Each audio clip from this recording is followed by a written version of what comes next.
Tonight on CTV, hear about the recent wildfires near Fort Collins. Then learn about the resources CSU's very own Lavender cabinet provides. As I have explored my own gender identity and explored who I am, it is just so nice to be able to come into a space and have people understand what I go through on the daily. And honestly and truly, it gives me the courage to be able to walk around campus as my true and unapologetic self. And the plaza flooded with activism for sexual assault awareness. All that and more starting right now.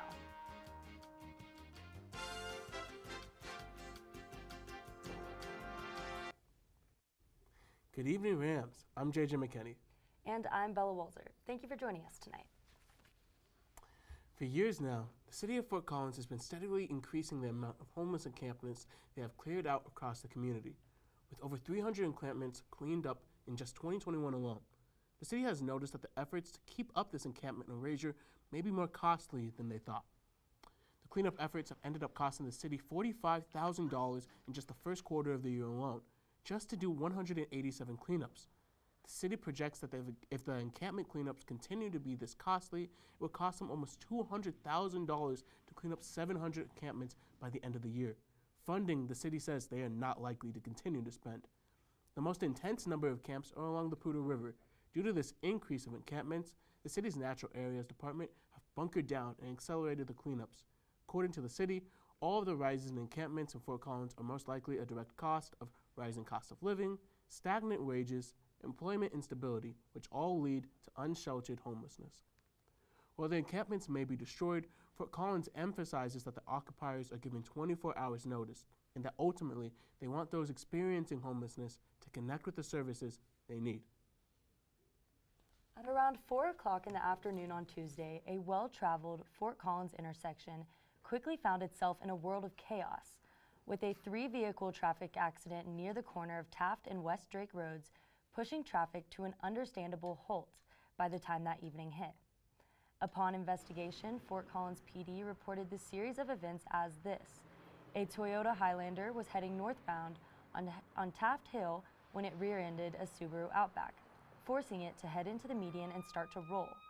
Police then said that this subsequently forced the Outback to collide with the nearby Kia Sportage that was heading southbound on Taft Hill, before continuing to head north and eventually screeching to a halt.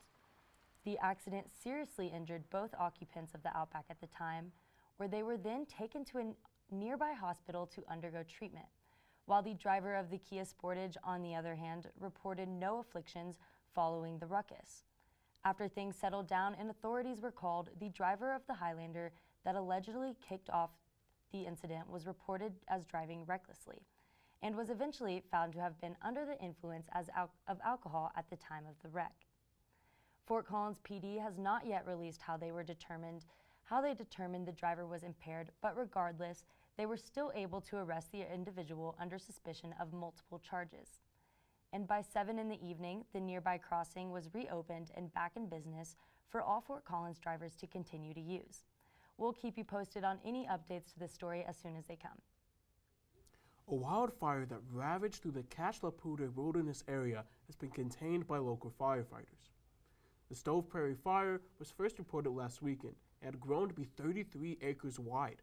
The Cache La Poudre area is located on the South Prairie River and is within the High Park Fire Burn area, which caught on fire over a decade ago in 2012. Poudre Fire Authority firefighters sprang into action using firefighting aircraft along with the support of the Larimer County Sheriff's Office to successfully contain the inferno's range. Other forms of emergency services also came by to give their support and make sure that the burn area remained safe, while providing drone footage that helped Poudre Fire Authority's work on the fire. Poudre Fire Authority was eventually able to secure the fire and keep the Cache La Poudre area safe. Now, going live to Adam Carlson, here to tell you if the recent heat will stick around.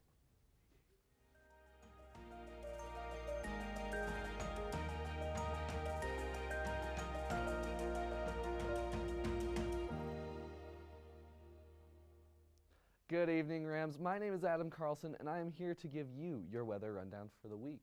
Current conditions, 68 here in Fort Collins, a little bit cloudy. Sunset's going down around 7:37 and wind at 15 miles per hour.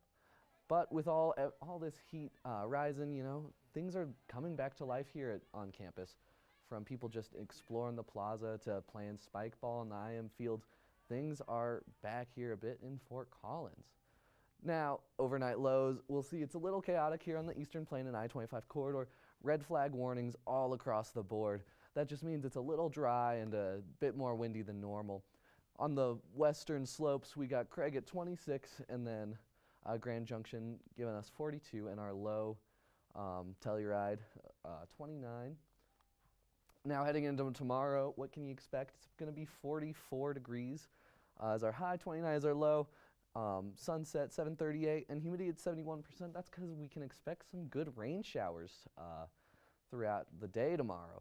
Now heading into the 5-day forecast, we can see that the weekend's looking pretty nice. 53 Saturday, a little chillier and cloudy, but Sunday and Monday we have sunny weather, heating up throughout the week, 66 and 74. Tuesday we'll keep that 74 and some clouds, and then Wednesday more rainstorms and 61. And that brings me to the end of the weather for you all tonight. Between the rain and the 70-degree weather, I could not be more excited for this upcoming week. Now, stick around because after this quick break, find out if Fort Collins' minimum wage will be going up. Stay safe, Rams. Living with someone you don't know on the other side of the wall is hard, especially if you don't know how to be a good roommate.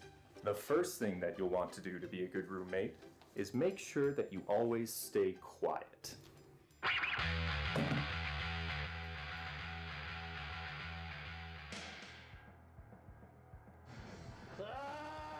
Be considerate of others when using common spaces and appliances. Hey buddy, what you doing? I'm just gonna need like 40 minutes. Be respectful of your roommate's privacy.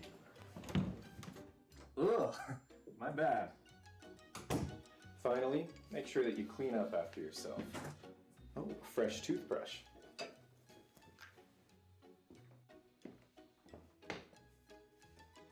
Have you seen my toothbrush? Follow these tips to get along with your roommates and your landlord.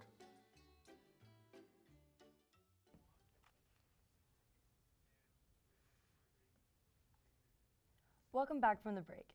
Back in September of last year, Fort Collins City Council signaled their support for a potential citywide increase of the local minimum wage, citing the rising cost of living expenses for around the area and, of course, the effects of inflation.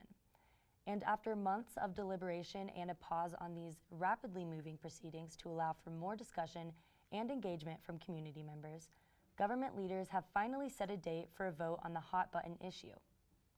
With Tuesday, May 16th being the all-important day for the future of this city, its employers, and its residents' paychecks. At this point, the council will be deciding between two potential options for what the new pay scale for Fort Collins can become in the future. With option one being the more worker-friendly minimum of $18.50, while the other, guided from local community members, is a bit lighter at $16.65. Both plans have the same intended aim to be reached in 3 years by 2026. And don't worry, no matter what, if one of these choices does go through, the minimum wage in Fort Collins will be undeniably going up, with the current resting rate sitting at $13.65 an hour for regular hourly workers and $10.63 for those who make tips. And last but not least, state law would require this potential increase to go into effect on the first of the following year. So no matter what, we still have some waiting to do to see how this will all shake out. Space, the final frontier, a universe so vast and extraordinary that only a handful of dedicated and talented people in history ever get to witness it. And one of those extraordinary people is a CSU Ram. Now he, along with his fellow crewmate, are back to share their experiences of space exploration and what it was like to go where no other Ram has gone before. People from all over the state, from young to old, came together to ask questions and hear the stories of two trailblazers, as U.S. astronaut Charles Lindgren and Jessica Watkins came to share their experiences on the International Space Station.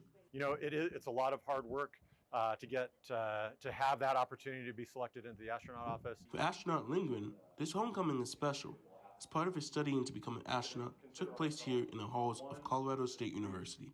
So it's very special to me to be able to come back here to CSU, which is a part of that journey, and then to really come full circle, this place where I kind of started, to come back and to get to share that experience with friends, with faculty and students here. After years of hard work, Lindgren and Watkins were able to depart from their Colorado homes, and them, along with the rest of their four-mission crew, were able to travel to the International Space Station, where their research in the cosmos could begin. That is science. So science is the main reason that we go to the ISS to conduct multiple different types of scientific experiments. During their mission, Watkins and Lindgren were responsible for a host of scientific activities, working as a team growing vegetables, studying lunar dust, using new technology, and navigating the effects of zero gravity. It's important for us to take time to recover, rejuvenate, and spend time together as a crew, getting to have fun, enjoying our time, and really just taking advantage of the amazing privilege to be able to spend time in microgravity. While the pair may be back home now, their work is not over, as the two astronauts, along with the rest of NASA, work hard to expand the future of space exploration. Commercial partners that are building new spacecraft and creating new opportunities in low Earth orbit. And so really being a part of that, seeing our commercial space industry grow up and provide support as we continue to explore low Earth orbit and beyond is really exciting. Lindgren, Watkins, and NASA are working hard to progress humanity further to the stars, Mars, and beyond. But for now, both are just happy to take a down-to-earth approach to their journey and are looking forward to just relaxing, spending time with their families. Now, I've always wanted to go to space. It was really cool to actually meet people who straight up had done it, and the fact that they came from here is really cool too. Yeah, I'm sure you learned a lot, because I didn't even think about how you have to grow your own vegetables and all the things that change up there. Yeah. That's interesting to hear about. I was gonna say, they even told me about a chance where they made a birthday cake up there for one of their own crewmates. So, I want to try space food. They made it look good too. Yeah. That's fun, festive. Yeah. A former employee of CSU's Foundry Dining Center, Arlo Sanchez, has recently come forward about their experience, describing their time there as traumatic. As a temporary employee at the Foundry, Sanchez dealt with cases of transphobia and bad work conditions. Sanchez recalls being regularly misgendered by coworkers. After bringing the issue to their supervisor, Sanchez was informed they would receive an apology that they never did. In further efforts, Sanchez went to the Pride Resource Center to request pronoun training for their coworkers.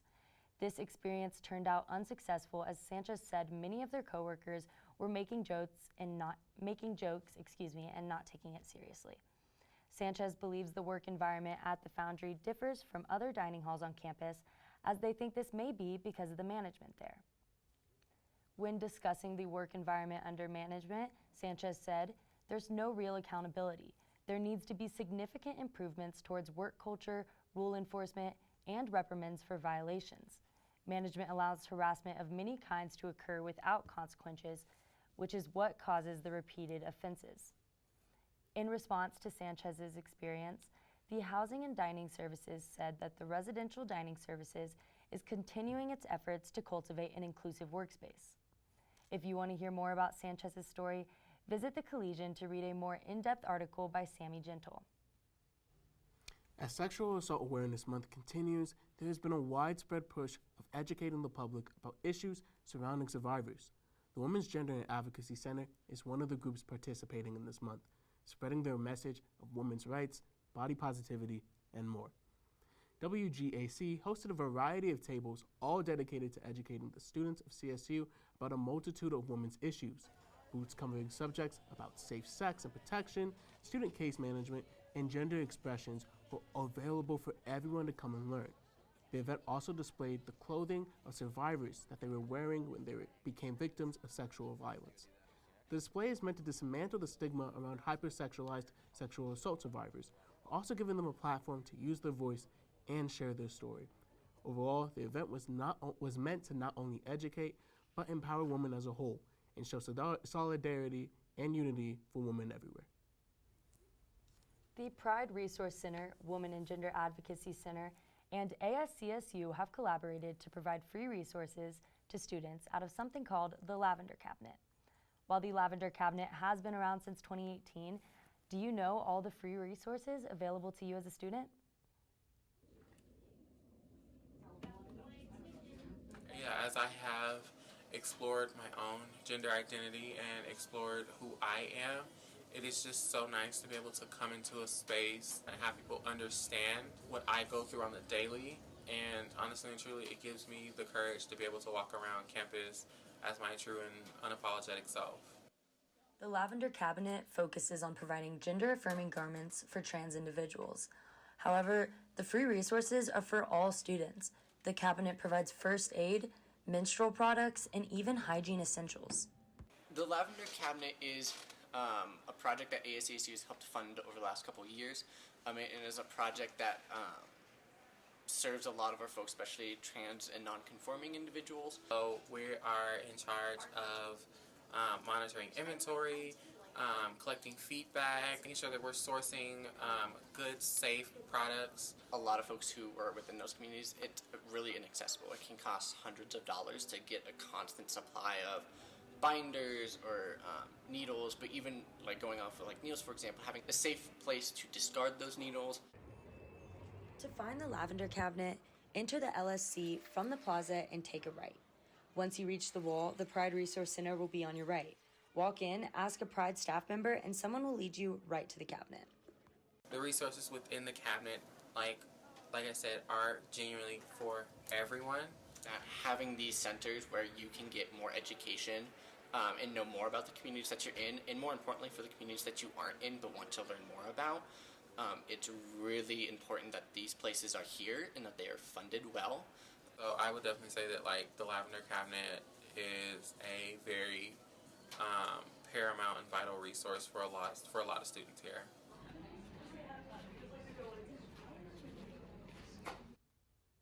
I was surprised to see all the items offered, as any student can find a resource in the Lavender Cabinet that they might find useful. Well, that's all the news we have for you right now, but stick around, because after this break, Madeline Davis is here to tell you about how CSU softball season is going.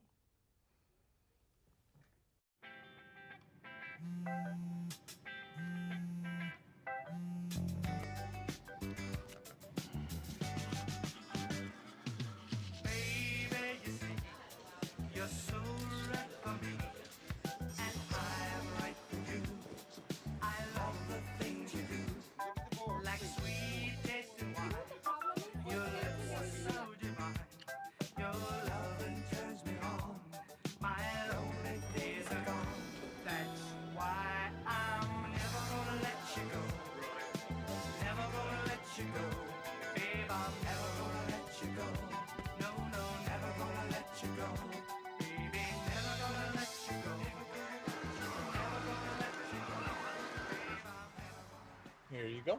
Thank you. Thank you.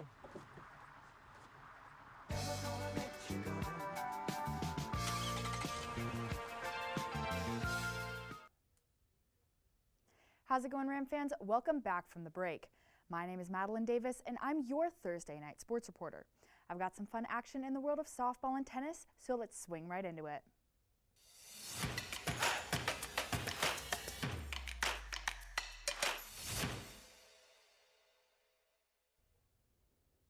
Beginning on the diamond, Colorado State softball was back home yesterday for a doubleheader against Utah State after what was a bit of a disappointing outing in San Jose. The Rams took the field for Game 1 against the Aggies at noon sharp after honoring CSU softball alumni who helped reinstate the program after the school cut it back in the 90s. Jetta Nannon started in the circle for the Rams, and it was Haley McLean on the other side. Overall, it was not a horrible outing for Nannon, as she went 3 innings, giving up 5 hits, 1 walk, and 4 earned runs.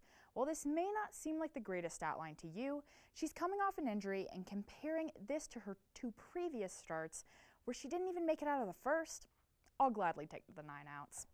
The Rams have been heavily relying on Hornbuckle and Cerna for pitching support, so it's nice to see another veteran getting back out there and recording some quality innings. Meanwhile, Haley McLean proved why she's been Utah State's ace this season, absolutely dominating the Rams lineup. McLean entered the afternoon with a 7-5 record and definitely came out with her best stuff. The Rams just could not figure her out. She threw a complete game shutout on just 3 hits and get this, 166 pitches. Yeah, you heard me right. That's an insane number. She also struck out 12 CSU batters. The Rams had good ABs, but McLean just found a way to get them to chase. This impeccable outing led her team to a 6-0 victory in Game 1. After that one ended, the Rams had about 30 minutes to recollect themselves and hit the field again. This time, it was Julia Cabral in the circle for CSU, and for the Aggies, 0-4 right-hander Mia Reynolds. Cabral hurled 4 solid innings, giving up 3 hits and 2 runs, both of which were unearned. And speaking of which, the Aggies struck first, scoring 2 in the third after taking advantage of a 2-out error committed by CSU second baseman Peyton Allen. Thankfully, though, the Rams responded in the next inning when they put together a nice 2-out rally to score 3 runs. They also had quite the fourth, tacking on 4 more after some solid at-bats and Utah State errors. The real shining moment, though, came courtesy of the 3 nearly flawless innings from Sydney Hornbuckle in relief and the diving catch from Ashley York in center to end the game. Overall, the Rams took this one pretty handedly, 7-2, concluding the afternoon on a positive note. The Rams will have a fairly short turnaround as they will be heading to Albuquerque this weekend for another quick series against the Lobos. This will end up being a pretty decisive series as the Rams currently sit 5th in the Mountain West and the Lobos are dead last. With only 3 more conference meetings left, it is crucial that the Green and Gold take at least not one but both of these games down in Albuquerque. This is so they can maintain one of those top 6 spots in the standings and play in the Mountain West tournament, something they missed out on last year. When looking at the New Mexico roster, the Lobos have a few solid bats of their own. The 2 that stand out are Peyton Robinson and Kiana Chavez. Robinson leads the club in average at .352 with 45 hits and 128 at-bats. She's slugging .375 and has a .403 on-base percentage. And Chavez isn't far behind, slashing a .342 line with 39 hits and 114 at-bats. She's slugging .404 and has a .416 on-base percentage. Overall, expect this brief 2-game series to be high-scoring, as many of the Rams games tend to be. Lots of bats and not much pitching. Once again, it is pivotal that the Rams play well on this road trip, as they will not face another Mountain West rival until the last weekend of April when Fresno State comes into town, and that'll be the last home series of the season, so the margin of error is getting slim. And while softball isn't the only team on the road this weekend, CSU tennis will be traveling up to Boise to take on both the Utah State Aggies and the Boise State Broncos. The Rams will be looking to bounce back after a rough weekend in Laramie that left them with 2 losses, both of which to very strong units in San Diego State and UNLV. The competition will take a back seat, though. First up on the slate for the Rams is the Aggies. The tennis version of Utah State is a little worse, residing at the bottom of the league standings at 0-6. And honestly, I'm feeling pretty confident in the Rams' ability to take this one. Overall, the Aggies have had a bit of a rough season, and only one player on the roster has a winning record, which is Carolina Milan, who's 8-4 in dual play, with half of her wins coming at 1 singles and the other half at 2. The Broncos, on the other hand, are a bit of a better group, but still only 2-4 in the Mountain West. But so are the Rams, so perhaps that's not the greatest indicator of how good a team really is. Regardless, the 2 players to keep an eye on for the Broncos are 1 singles, Pauline Ernstberger, and Nicole DeSenza. Ernstberger wears a 6-3 dual record, going 2-0 against Mountain West opponents while playing all her matches at 1 singles. DeSenza, for her part, has a bit more variety in her schedule, performing at a respectable 6-4 clip in dual play. She's 2-0 at 2, 0-2 at 5, and 4-2 at number 6. Expect this match to be fairly close and come down to some potential clinches once again. And well, Ram fans, that's all I have for you right now. Make sure to tune in to Tuesday Night Sports to hear all about how these matches turned out. But don't go away just yet. When we return, Zoe Weir will be here to give you the inside scoop on one of CSU's staple events.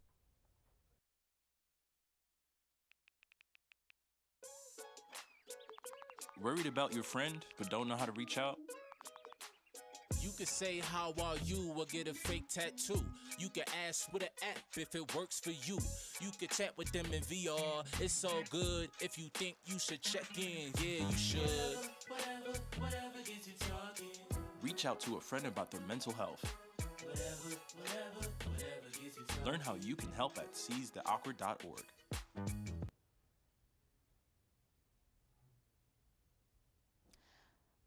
welcome back from the break, Rams. Last Sunday, one of the biggest events took place in the Laurie Student Center. I was called a freak because I was a little queer feminine boy. But today I believe everyone is special in their own way. And those bullies? Well, today they follow me on social media. CSU hosted their second drag show since the pandemic, and attendees came from far and wide to attend the CSU cultural tradition. The drag show is one of CSU's longest running student-led programs. It's also one of the largest CSU student-run programs, and it's historically been the largest drag show in the state of Colorado.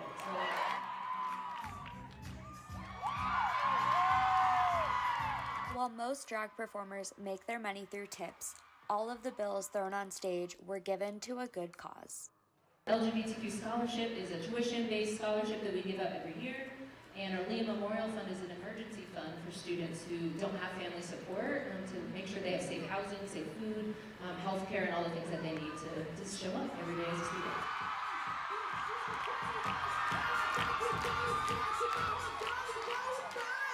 While the event was full of rainbows, singing, dancing, and of course Generation Z references,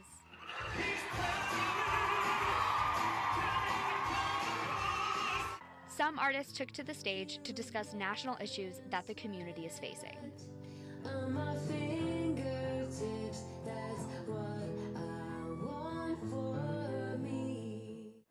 A lot of youth do not have a space at home, and a lot of youth can't find spaces at school. So where are they supposed to have a safe space? Well, thank you for showing up and supporting us.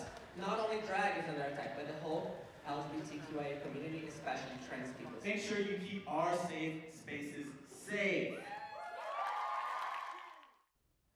The Pride Resource Center now has thousands of dollars to support students within the LGBTQIA+ community. Have you guys ever been to a drag show? Yeah, I've been to a few. It's pretty fun. I actually haven't gone yet, but I really need to bring myself to one now. How about a CSU drag show? Oh yeah, I went to the one last year, and honestly, I can say it's like probably the most fun I've ever had. It's cranked up to 11. It's amazing. People all coming from like all over the state just to kind of see it. And the thing is, everybody is so accepting over there too. It looked really fun. It looked very lively. Yeah. I was gonna say, what would be like just imagine you're at a drag show. What would be like some of the things that you'd want to see?